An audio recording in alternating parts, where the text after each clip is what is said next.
Ang masama at walang pusong kalikasan ng rehimen ng Rusya ay paulit-ulit nang ipinapakita mula ng ilegal na salakay ng bansa ang Ukraine. Binumba nito ang mga paaralan at ospital, pumatay ng napakaraming sibilyan, dinukot ang mga bata at pinahirapan ang mga bihag ng digmaan. Ngayon, bilang karagdagang ebidensya na ang kasamaan ni Putin ay walang hangganan, lumabas ang isang ulat na nagpapakita kung paano sa pilitang nire-recruit ng Russia ang mga migrante mula sa gitnang Asya para gawing pambalas sa kanilang makinarya ng digmaan. Pinapamartsa sila diretso sa kamatayan sa mga frontline ng Ukraine. Nabahala ang balitang ito sa mga mamamayan mula sa ilang bansa sa gitnang Asya at dating mga republika ng Soviet, kabilang ang Tajikistan, Kyrgyzstan, Uzbekistan, Armenia at Kazakhstan.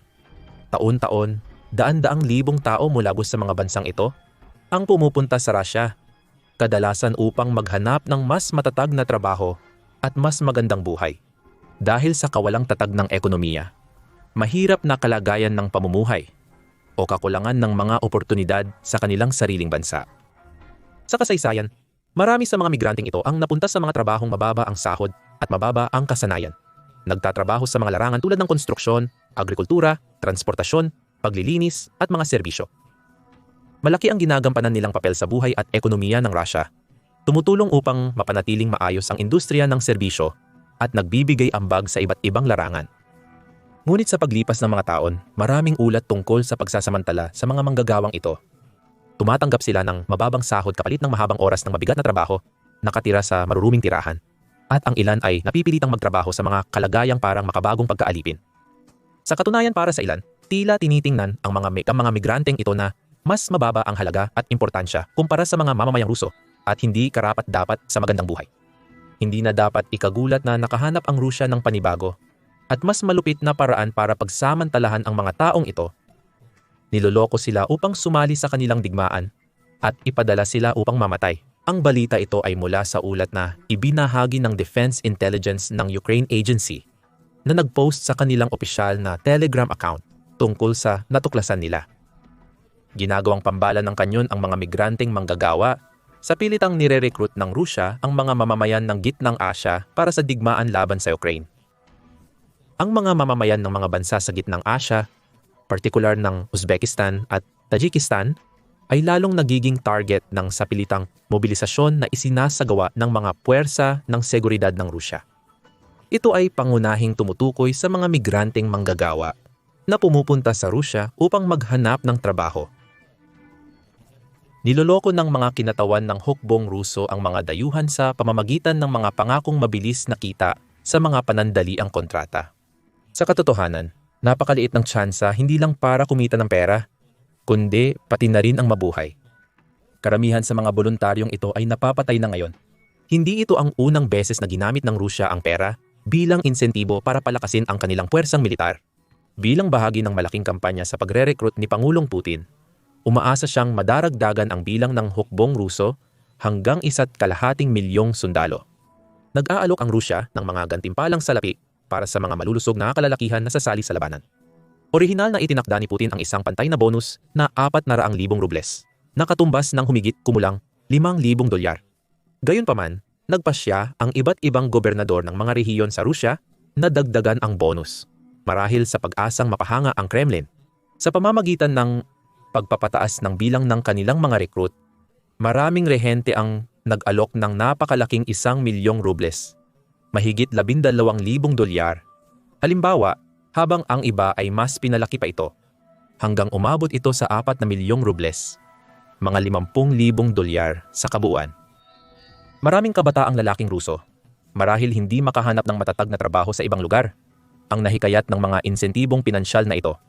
Kaya sumali sila sa labanan upang matulungan ang kanilang mga pamilya. Pero kahit papaano, nagkaroon sila ng pagpipilian kung sasali ba sila o hindi. Kung paniniwalaan ang mga ulat kamakailan, maraming migrante ang hindi binibigyan ng parehong pagpipilian. Sa halip sila ay sapilitang may masamang hangarin at mapanlin lang na nire-recruit sa hanay ng mga Ruso. Marami sa mga dumarating sa Rusya na naghahanap ng matatag na trabaho ay pinapangakuan ng malaking pera kapalit ng paglagda sa panandaliang kontrata sa militar. Ang hindi nila alam, gayunpaman, ay halos tiyak silang ipapadala sa mapanganib na mga lugar sa harapan ng labanan at ginagamit bilang pambala sa kanyon. Sa karamihan, malabong makabalik pa sila sa kanilang mga tahanan. Marami sa mga migranteng ito na desperado para sa pera upang suportahan ang kanilang mga pamilya ay naaakit sa mga pangakong mataas na sahod. Lalo na dahil alam nila kung gaano kahirap o halos imposibleng kumita ng ganoong kalaking pera sa mga karaniwang mabababang trabaho na kadalasan nilang pinapasukan. Si Abdullah, isang migranteng mula sa Tajikistan, ay isa sa kanila. Sa isang panayam ng Radio Free Europe Radio Liberty noong 2024, ipinaliwanag niya kung bakit siya at ang iba pang katulad niya ay sumali sa layunin. Oo, marami talagang mga lalaki mula sa Tajikistan, mula sa Uzbekistan, mula sa Kyrgyzstan, mula sa Kazakhstan. Ginawa ko ito para sa aking anak? Sa totoo lang, isa lang ang anak ko at siya ay may sakit. Sabihin na nating wala akong ibang pagpipilian pero naging maayos naman. Sabihin na nating para sa pera. Ngayon, lahat ay umaalis para sa pera. Ang ibang mga migranteng manggagawa at sundalo na nakapanayam ng Radio Liberty ay naglarawan ng madilim na larawan ng mga realidad ng digmaan. Si Aman, halimbawa, na ipinanganak sa Rusya ngunit may lahing Kazakh, ay 6 na buwan nang lumalaban sa harapan ng siya ay kapanayamin. Tinawag niyang one-way ticket ang kanyang desisyon na sumali sa hukbo. At idinagdag na ang tsansa ng kaligtasan ay 1 sa 1,000,000. Ipinaliwanag din niya kung paano napapailalim ng artilyeriya, apoy, at mga pagsabog ang malaking bahagi ng digmaan. At na maaring matapos ang buhay sa isang iglap habang paulit-ulit na lumilipad ang mga bala ng kanyon mula sa magkabilang panig. Hindi ito Chechnya. Hindi ito ang digmaan sa Syria. Malamang hindi mo na kailangan ng machine gun dito. Mga bala lang ng kanyon ang palipat-lipat. Kapag tinamaan ng isang tangke, tapos na. Sinusunog ng tangke ang mga tao sa loob. Ito ay isang spaceport. Lahat ay lumilipad. Wala ka ng oras para makarating sa harapan. Nakakatakot talaga. Isa pang sundalo, itong Ruso naman, nagbigay ng matinding babala para sa mga migranteng nagbabalak sumali sa labanan. Dapat niyang pag-isipang mabuti ng 1,000 beses bago pumunta rito. Maganda ang pera. Oo, matatanggap niya ito buwan-buwan. Yung mga lalaking galing Moscow, yung iba buhay pa, yung iba wala na. Halimbawa, marami sa amin mula ni sa mga baryo ang namatay, yung iba nawawala. Tapos hahanapin mo siya at hindi mo pa rin siya mahahanap. Marami ang nakahandusay dito sa unahan at hindi nila mailabas ang mga ito. Kahit ang isang Russian na tagakuha ng mga recruit na in-interview ng media ay umamin na ang mga migranteng recruit ay binibigyan lang ng kaunting pagsasanay bago isabak sa labanan na halos walang tsansa na mabuhay. Ito ang espesyal na operasyong militar. Ito ay digmaan. Tuturuang hawakan ang baril ng 2 linggo. Tapos isasabak ko na siya. Nakakatakot at delikado ang lahat. Alam mo na ito ay digmaan. Pumapatay sila doon, nananakit, at madalas ay pumapatay gamit ang shrapnel mula sa mga drone, mula sa artilyerya. Sa kabila ng mga babala at malupit na realidad ng pagde-deploy sa unahan, marami pa ring migrante ang sumasali. At habang marami ang ginagawa ito para sa pera at sa pag-asang makakatapos sila ng maikling kontrata, manatiling buhay at makauwi, ang iba naman ay mas pinipilitang sumali. Halimbawa, ilang tao mula sa mga bansa sa gitnang Asya, kahit yaong mga nakatanggap na ng pagkamamamayang Ruso at sumunod sa lahat ng kaukulang legal na proseso para manatili sa bansa, ay tinatakot ng mahabang pagkakakulong o kahit deportasyon. Maliban na lang kung sasali sila sa labanan. Muli, sa isang panayam sa Radio Liberty, isang babae, isang migranteng taga-gitnang Asya na si Aysakun na matagal nang naninirahan sa Russia kasama ang kanyang pamilya at nakatanggap pa ng mga pasaporteng Ruso mga 10 taon na, ang nakalipas ay nagbahagi ng kwento kung paano kinuha ang kanyang asawa mula sa kanya at sa kanilang 4 na anak. Dumating sila, sinabi nilang espesyalista siya at dinala siya. Wala silang sinabi tungkol sa espesyal na operasyong militar. Wala rin siyang sinabi sa kanya tungkol sa anumang bayad para sa pag-enlist ng kanyang asawa at mula noon ay nagdusa at nagsikap siyang alagaan mag-isa ang mga bata. Nagtatanong siya kung nasugatan o napatay na ang kanyang asawa o kung makikita pa niya ito muli. Ganon din ang nangyayari sa mga pamilya ng humigit kumulang 20,000 naturalisadong migrante, karamihan mula sa mga bansa sa gitnang Asya, na napilitang sumali sa labanan sa Ukraine matapos umano silang mabigong magparehistro para sa serbisyo militar. Noong Mayo 20, sa St. Petersburg International Legal Forum, inihayag ng tagapangulo ng Investigative Committee ng Russia, si Alexander Bastrakin, na mayroon ng 20,000 kabataang mamamayan ng Russia na, sa hindi malamang dahilan, ay hindi gusto ang manirahan sa Uzbekistan, Tajikistan at Kyrgyzstan, at ngayon ay nasa unahan ng labanan. Ipinaliwanag pa niya na inutusan niya ang mga opisyal ng pagpapatupad ng batas, mga investigador ng militar, at ang National Guard ng Russia na magsagawa ng mga raid sa mga lugar na may mataas na populasyon ng mga migrante, sa pag-asang makahuli pa ng mas maraming migrante na ipapadala sa Ukraine. Naging lalo pang malupit si Bastrakin sa pagtutok niya sa mga mamamayan na hindi Ruso ang pinagmulan mula nang magsimula ang digmaan, at madalas siyang nagbibigay ng matitinding pahayag at suhestyon kung paano sila dapat tratuhin. Noong Oktubre, duga ng Mayut Maopobyapobe, 2023, halimbawa, sinabi niya na dapat tanggalan ng pagkamamamayan ang mga migrante kung tatanggi silang sumali sa digmaan. Kung bilang mamamayan ng Federasyon ng Rusya, hindi ka handang gampanan ang iyong tungkulin sa militar, dapat kang tanggalan ng pagkamamamayang Ruso.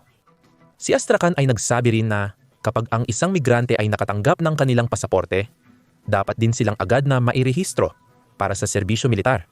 At paulit-ulit niyang sinabi na ang mga naturalisadong mamamayan ay dapat kabilang sa mga pangunahing target para sa pilitang pagre-recruit. Inamin pa niya na ang mga raid sa mga komunidad ng migrante ay hindi lang paraan para sa pilitang makapag-recruit ng mas maraming lalaki para sa digmaan. Pero layunin din nitong takutin at sindakin ang mga taong mula sa gitnang Asya para umalis sa bansa. Ito ay mga taong kadalasan ay naghahanap lang ng ligtas na tahanan para sa kanilang pamilya at ng matatag na pinagkukunan ng kita para masuportahan sila. Pero itinuturing lang silang parang mga palit-balatong na karne para sa makinarya ng digmaan ng Rusya. At ang mga estadistika ay nakakatakot basahin. Kamakailan lang ay naglabas ng ulat ang Ministry ng Depensa ng Ukraine na tinatawag na Hochuzit o I Want to Live sa Ingles, na nagdedetalye ng bilang ng mga taga-gitnang Asya na na-recruit at napatay. Ayon sa ulat, mahigit 100 Uzbek nationals ang napatay, pati na rin halos 200 tahik at 12 ng mamamayan mula Kyrgyzstan at Turkmenistan. Ang karamihan sa mga taong ito ay malamang na dati nang nagtrabaho ng mga simpleng trabaho sa mga kalsada ng Russia, tulad ng tagalinis ng kalsada o manggagawa sa konstruksyon. Hindi sila mga sundalo. Wala silang pagsasanay, karanasan, o kasanayan na kailangan para mabuhay sa larangan ng labanan. Pero itinulak pa rin sila sa mga sitwasyong buhay o kamatayan na may putukan at pagsabog sa paligid nila. At ganoon pa rin ang nangyayari sa libo-libong iba pang mga taga-gitnang Asya, araw-araw, sa mga unahan ng labanan sa Ukraine. Bukod pa rito, dahil kamakailan ay nalampasan ng Russia ang madilim na bilang na 1,000,000 kabuuang casualty. Tinatayang 250,000 sundalo ang napatay at daan-daang libo pa ang nasugatan sa labanan. Malaki ang posibilidad na ang totoong bilang ng mga namatay at nasugatan mula sa gitnang Asya ay mas mataas pa kaysa sa naiuulat. Isa sa mga dahilan kung bakit sila napaka-vulnerable ay ang kanilang legal na kalagayan. Kahit na tumatanggap ang Rusya ng maraming migrante mula sa gitnang Asya bawat taon, matagal bago maproseso at mairehistro silang lahat. At mahaba at mahirap ang proseso para maging mamamayan. Kung wala silang pagkamamamayan, kulang sa mga karapatan at proteksyon ang mga migrante kumpara sa mga katutubong Ruso, kaya napapahamak sila sa mahirap na kalagayan. At matagal nang tinatarget at niloloko ng Rusya ang ganitong mga tao mula pa noong unang mga araw ng kanilang pananakop. Noong Mayo 2022, halimbawa, isang sundalong Uzbek ang nahuli sa kamera sa Luhansk na nakasuot ng uniforme ng militar ng Rusya. Ibinunyag niya na siya ay na-recruit dahil sa kanyang karanasan sa militar sa Afghanistan. Ngunit tumanggap lamang siya ng $570 kada buwan bilang kabayaran, malayo sa $4,000 na buwanang sahod na ipinangako ng mga recruiter sa Moscow. Kalaunan noong taon na iyon, noong Setyembre, ipinasa ng Duma ang isang batas na nagpapabilis ng proseso ng pagkamamamayan kapalit ng serbisyo militar. Nahikayat nito ang maraming migrante na sumali sa labanan upang makakuha ng mas maraming karapatan at pribilehiyo sa Rusya. Ang tanging problema ay marami sa mga migrante na iyon ay hindi na makakauwi upang maranasan ang mga pribilehiyong iyon. Noong Mayo 2023, ang pribadong kumpanya ng militar na kilala bilang Wagner Group ay nagsagawa rin ng malalaking kampanya ng pagre-recruit na nakatuon sa mga migrante. Muli, gumamit sila ng mga maling pangako at pinalalaking insentibo upang akitin ang mga inosente at desperadong recruit na sumali sa kanilang hanay. At ang mga sumasali, maging kusang loob man o dahil sa puwersa o pamimilit, ay agad na nauunawaan ang mabagsik na katotohanan ng kanilang kalagayan. Ang malalaking bayad at buwan ng sahod ay bihirang matupad, at karamihan ay nakakakita lamang ng maliit na bahagi ng perang ipinangako sa kanila. At ang kanilang mga pangarap ng pagkamamamayan at mas magandang buhay ay halos hindi kailanman matutupad. Sa halip, gaya ng ipinaliwanag ng orihinal na Telegram post mula sa Defense Intelligence ng Ukraine, bumubuo sila ng hiwalay na mga unit mula sa mga namobilize na migrante na kadalasang ginagamit sa pinaka-mapanganib na bahagi ng harapan.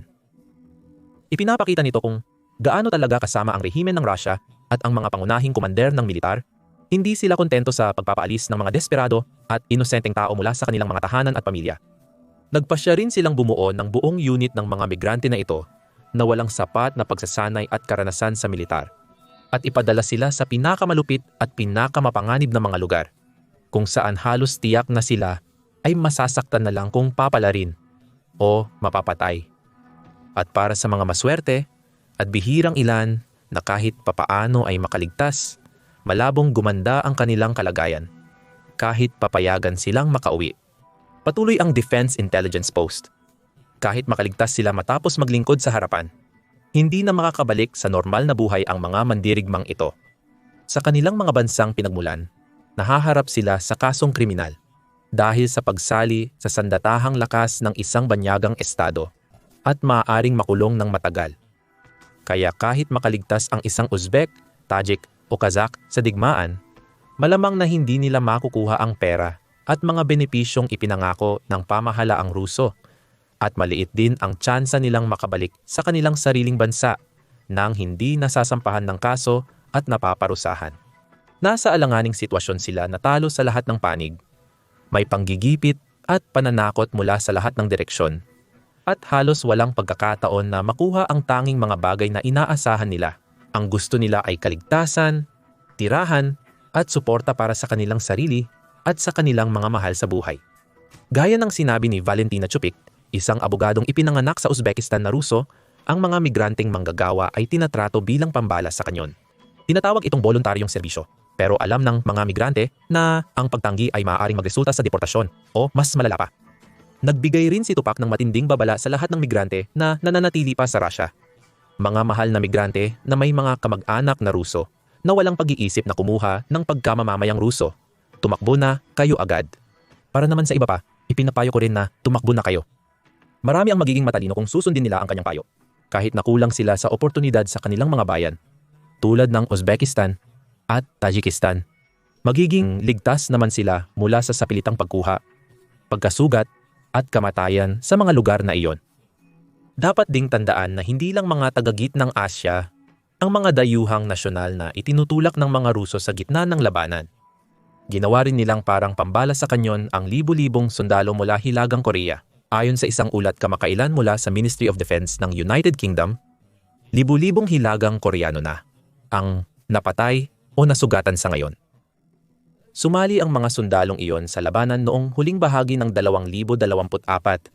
Ayon sa mga ulat, nasa pagitan ng 11,000 hanggang 14,000 Hilagang Koreano ang dinala sa Rusya, kung saan sila ay sumailalim sa mabilisang matinding pagsasanay bago ipadala sa mga delikadong lugar sa paligid ng Kursk Oblast upang bawiin ang mga bayan at teritoryong nasakop ng mga armadong puwersa ng Ukraine. Marami ang napatay o nasugatan agad pagdating nila, malamang dahil sa kakulangan nila sa pagsasanay, pati na rin sa katotohanang inilagay sila sa isang napakaibang kapaligiran.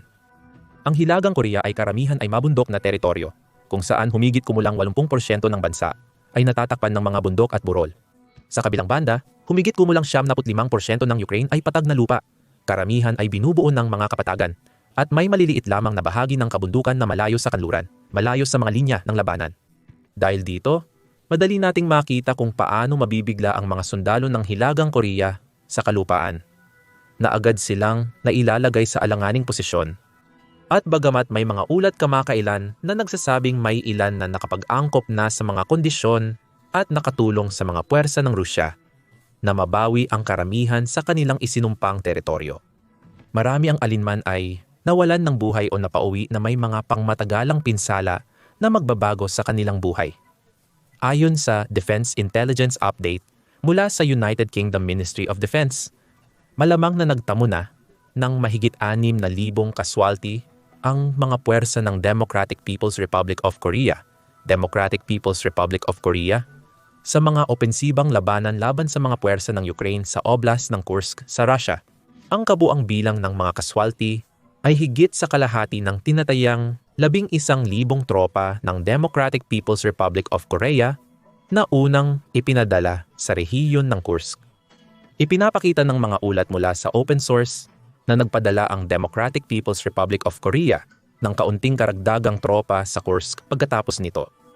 Halos tiyak na nagtamon ng malaking bilang ng casualty ang Democratic People's Republic of Korea, pangunahin dahil sa malalaking opensiba na may mataas na attrition at ginawang lakad lamang ng mga sundalo.